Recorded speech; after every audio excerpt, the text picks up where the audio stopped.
We all know that having excellent communication skills is hugely beneficial to your ability as a leader, as well as to the performance of your team. But what exactly makes up communication skills? That's what you'll discover in this episode of the Stand Out Get Noticed podcast.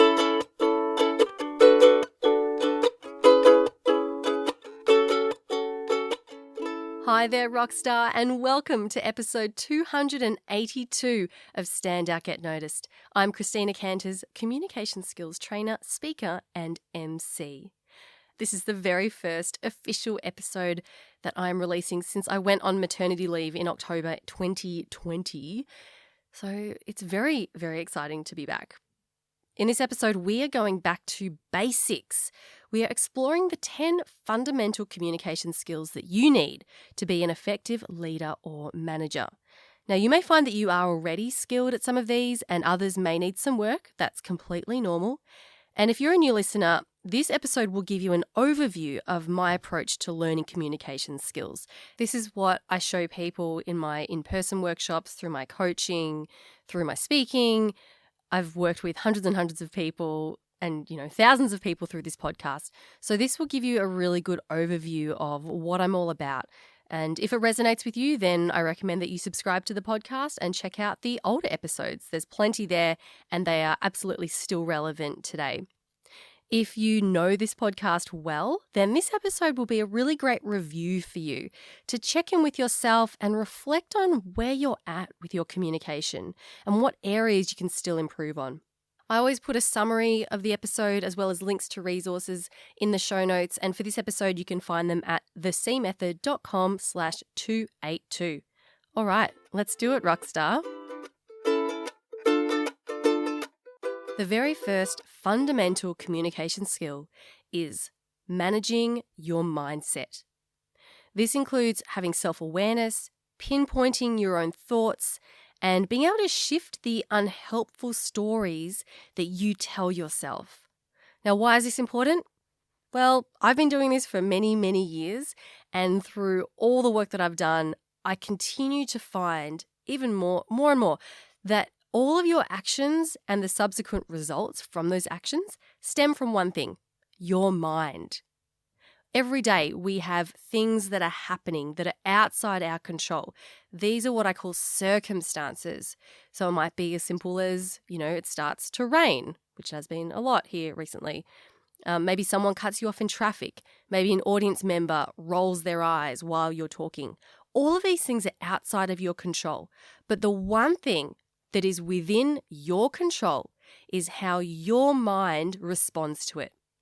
And this includes, what thoughts are you making up about that circumstance? You see someone rolling their eyes in the audience, you might think to yourself, oh, that person's so bored because I'm boring. I'm boring them and I'm a terrible speaker and I need to get off stage right now and I'm never doing this again.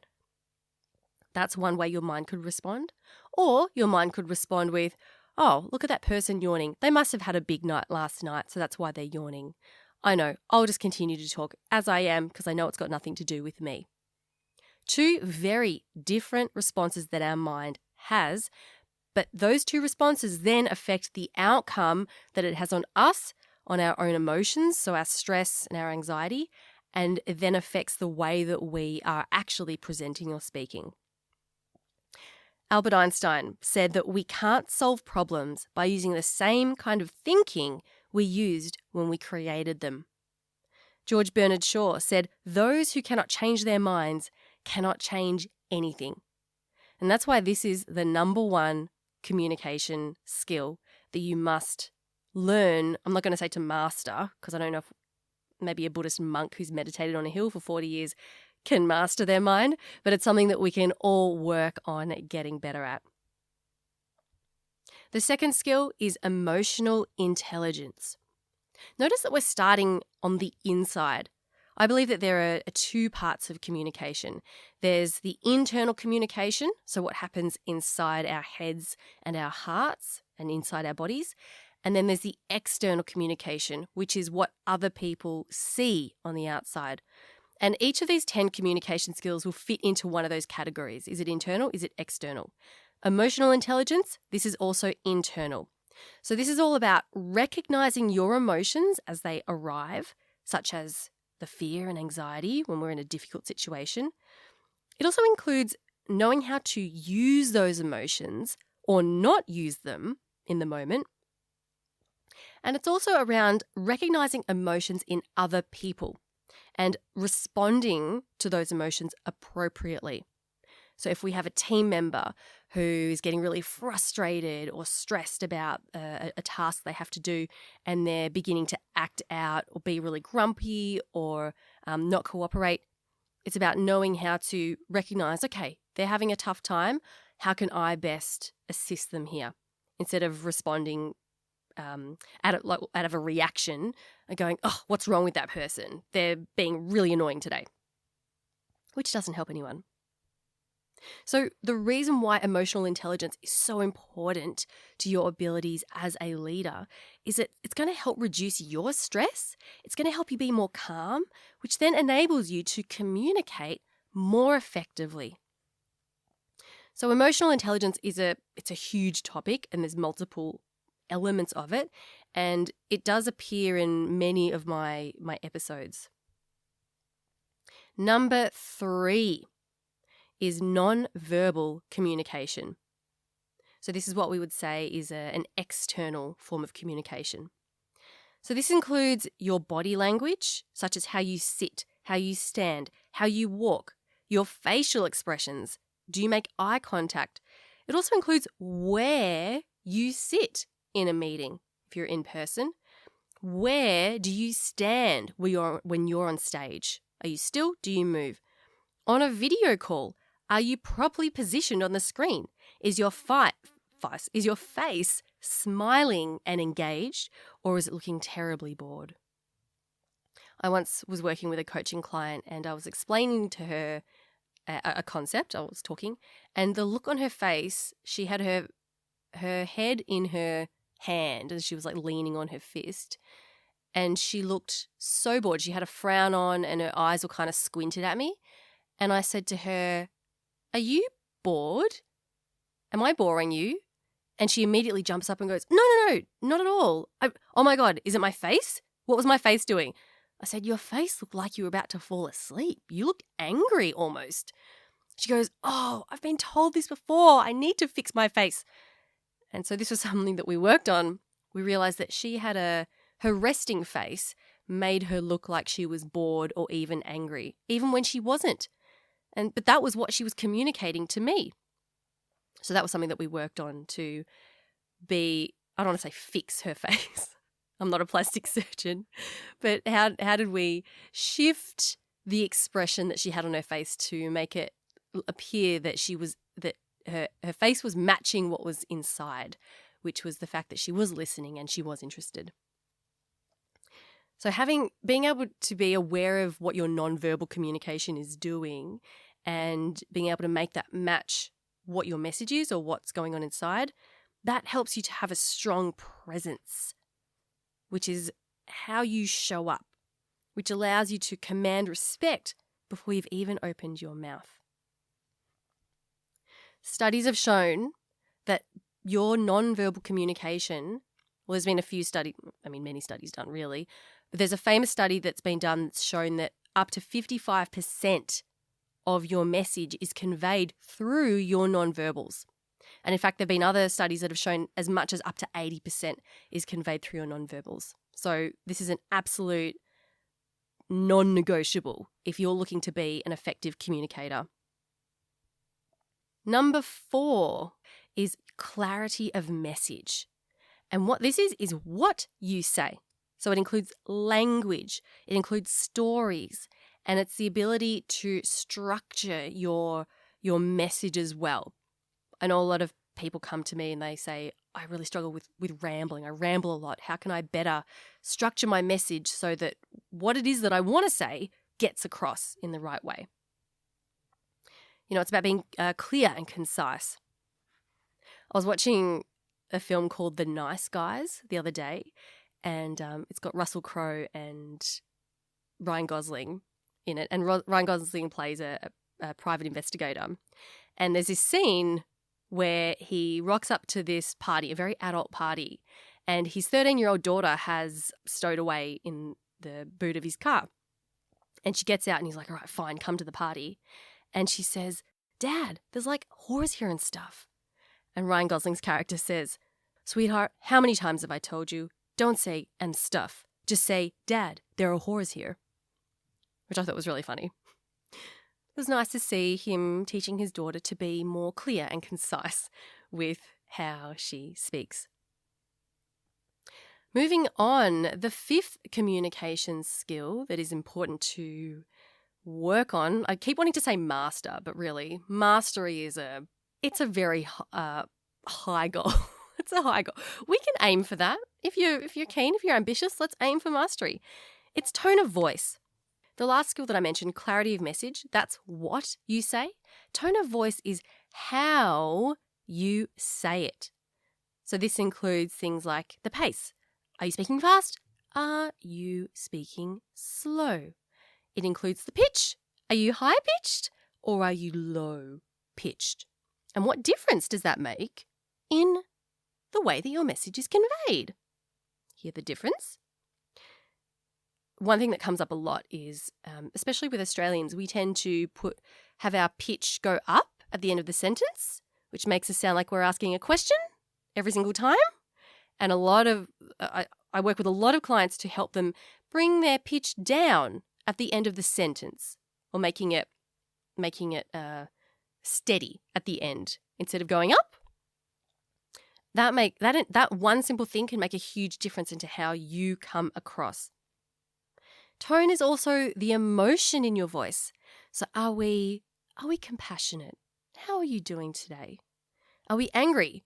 How are you doing today? Huh? Are we excited? How are you doing today? There are so many different ways that by simply changing the emotion in our tone, we can change the meaning of the message. And this is why studies have shown that the tone of your message can make up to 35%. Or was it 38? I think 38, sorry.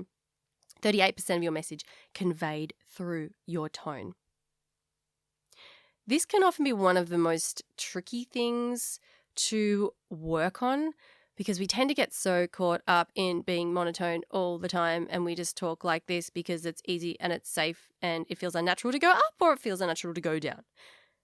But this is something where we can play to get out of our comfort zone with.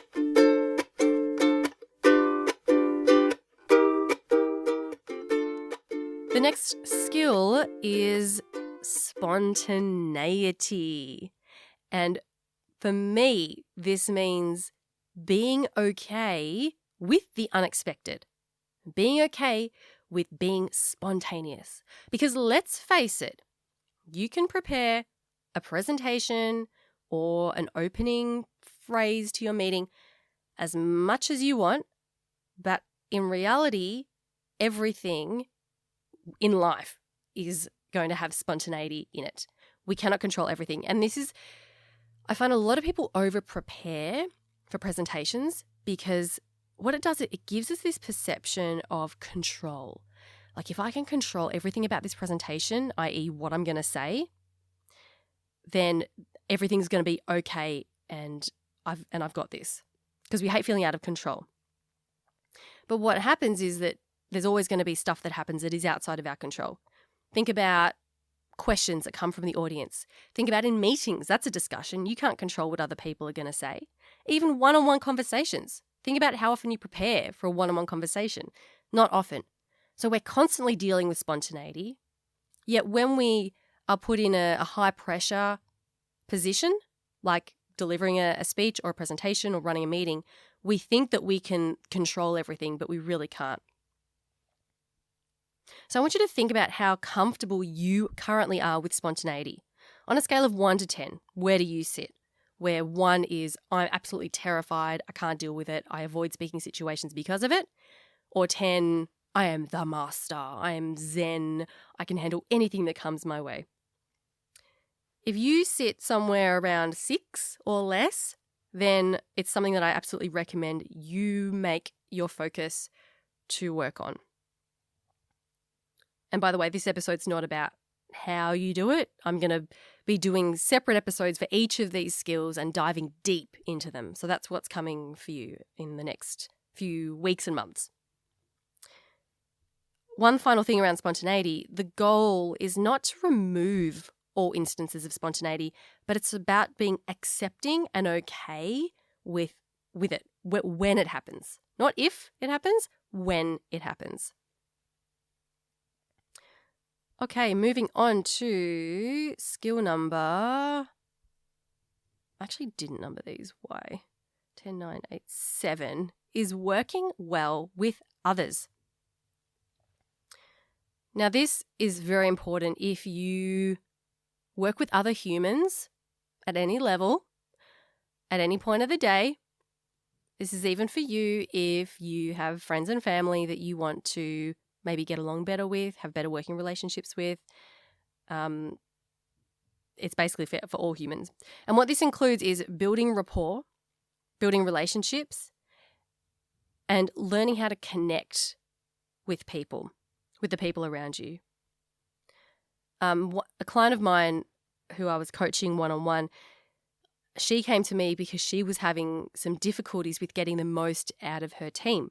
So she ran a team of like 5 people, and her natural style of communication was to be very direct. So she would say, Susan, where's that report? Have you got it done yet?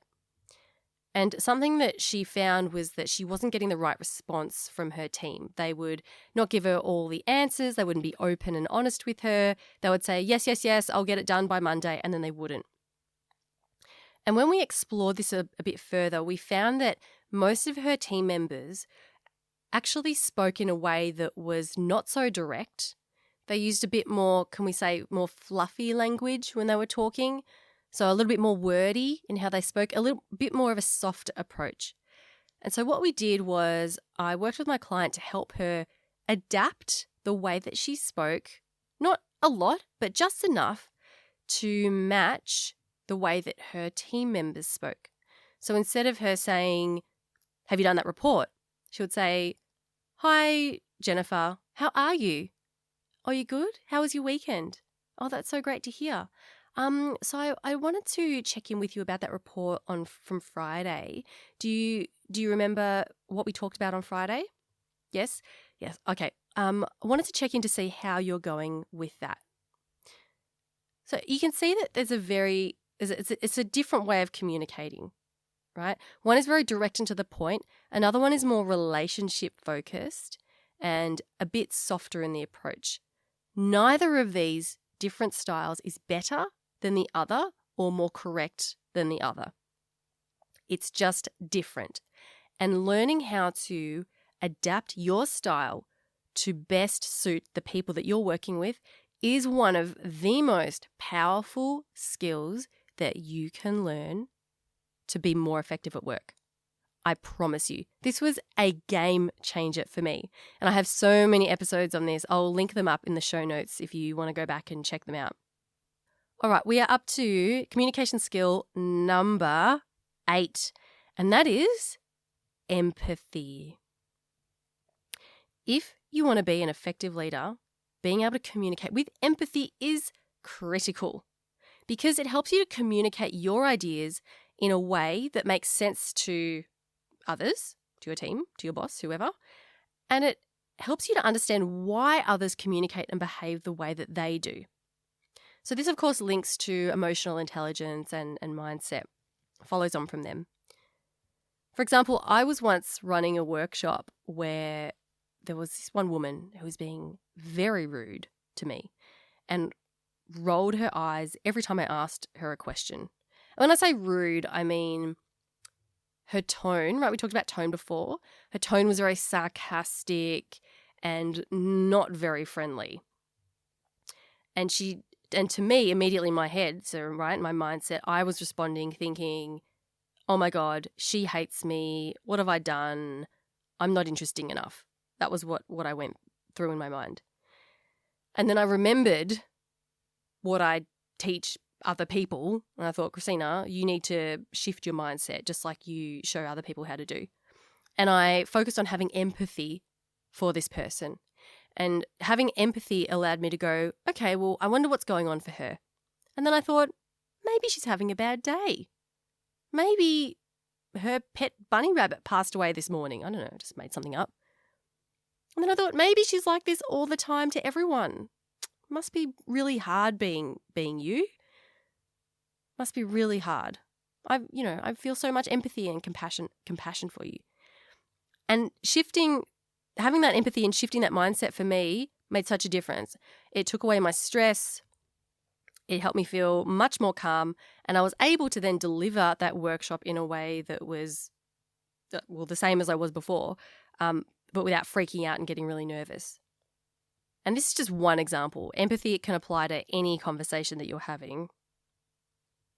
Also, having empathy will allow you to have difficult conversations. It'll help you with your negotiating as well. And I definitely want to get someone on the show to talk about negotiating skills, because that's something I haven't really addressed much on the show. Only 2 more to go. You're doing so well, Rockstar. 2 more skills to go. Fundamental communication skill number 9 is audience engagement. And when I say audience, this could be any size audience. So you might be public speaking to a group of 4 people, 10 people, 100 people. You might be emceeing an event, maybe running a meeting, or even speaking to someone one-on-one. They are still your audience.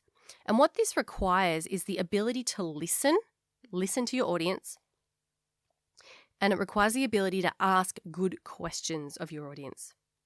It's not so much about what you say, as in the content that you're preparing.